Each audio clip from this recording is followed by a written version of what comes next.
Racism is as American as baseball. The fans who draped that banner did so in support of Black Lives Matter movement. Now, the banner was taken down and the fans were ejected from the game because of the policy of no putting up signs at Fenway Park. The issue of racism, though, is no stranger to Fenway Park. We had the incident this season with Adam Jones of the Orioles. Mookie Betts last night said, quote, "There is not a place for that. That's for another day, though."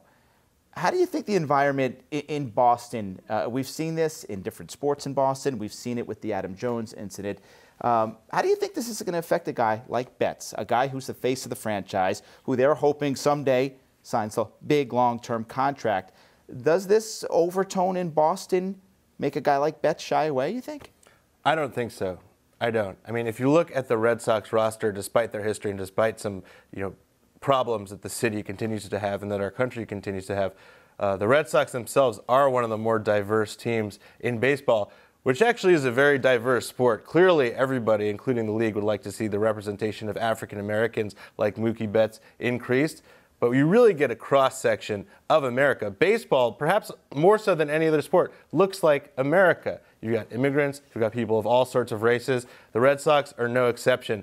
I think that this flag that was draped last night was well-intentioned, and I certainly respect the fans' right to free speech and to bring up an important topic, but I think in some ways it was a bit misguided. Yeah, and it was a distraction to the game. They stopped the game. Joe West had to talk with Boston police and Red Sox officials. And let's make it clear, the Red Sox ejected the fans because of their policy of putting banners up, putting signs up in the stadium. It had nothing to do with the stance that was being taken right there.